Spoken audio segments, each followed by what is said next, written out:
বিভিন্নভাবে বিয়ের প্রলোভন দেখাইছে, বিয়ের প্রলোভন দেখে আমার সাথে শারীরিক সম্পর্কও করছে। যখন দীর্ঘদিনের প্রেমের সম্পর্ক তরুণীর সাথে এক মেডিকেল অফিসারের সম্পর্কের শুরুটা হয় সামাজিক যোগাযোগ মাধ্যমে। এরপর বাড়তে থাকে সম্পর্কের গভীরতা, অবাধে চলতে থাকে বিভিন্ন সময় একাধিক স্থানে গিয়ে শারীরিক সম্পর্ক। এক পর্যায়ে অন্তঃসত্ত্বা হয়ে পড়েন ওই তরুণী। পরবর্তীতে চাপে পড়ে তরুণীকে বিয়েও করেন। ওর ফ্যামিলিও প্রেজেন্ট ছিল বাঙালিয়ানা রেস্টুরেন্টে, সে কাউকে জানাবে না দেখে বাঙালিয়ানা রেস্টুরেন্টে যে সে বিয়ে করে। বিয়ের 5 মিনিট পর থেকেই সে আমার কিন্তু ওই তরুণীকে স্ত্রীর মর্যাদা দিচ্ছেন না ফারহান তানজিম নামের ওই মেডিকেল অফিসার। উপায়ন্তর না পেয়ে ওই তরুণী প্লেকার্ড হাতে নিয়ে ডাক্তার ফারহানের বাসার সামনে রাস্তায় দাঁড়ান স্ত্রীর অধিকার পেতে। মিনিট পর থেকেই সে আমার বাবা মা প্লাস হচ্ছে আমার মামা আমাকে গালিগালাজ করে হুমকি দেয়, এবং তারা সেখান থেকে আমাদের এটা বলছে যে আমরা যদি ফরিদপুর থেকে এই মুহূর্তে না যাই তাহলে সে আমাদেরকে খুন করবে, গুম করে ফেলবে। সম্প্রতি সামাজিক যোগাযোগ মাধ্যম ফেসবুকে এমন একটি ভিডিও ভাইরাল হয়েছে।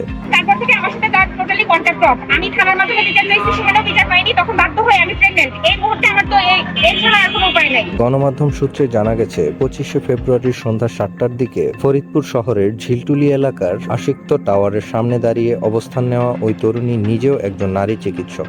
সে তো গভর্নমেন্ট জব হোল্ডার, আমি তো গাইনি কনসালটেন্ট। ওর থেকে টাকা তো আমার কম না, আমি তো টাকার জন্য ওকে বিয়ে করি। এদিকে ফরিদপুরের মধুখালী উপজেলার স্বাস্থ্য কমপ্লেক্স মেডিকেল অফিসার পদে কর্মরত আছেন ডাক্তার ফারহান তানভীর। পারিবারিকভাবে বিয়ে হলেও তরুণীকে নেওয়া হয় না তানভীরের বাসায়। বাসায় গিয়ে ওই তরুণীকে হতে হয়েছে শারীরিক নির্যাতনের শিকার।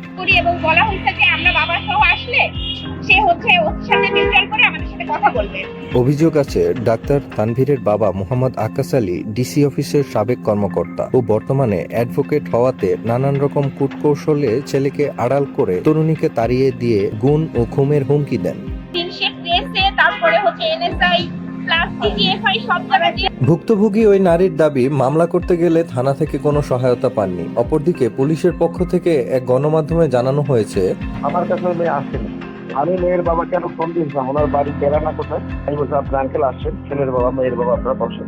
বসার পরে যদি কোনো সমস্যা প্রতিকার না হয় তারপর ইতিপূর্বে ওই ডাক্তার তানজিম বিয়ে করেছিলেন ও বিভিন্ন নারী কেলেঙ্কারির জন্যই তার বিবাহ বিচ্ছেদ ঘটে বলে জানা যায়।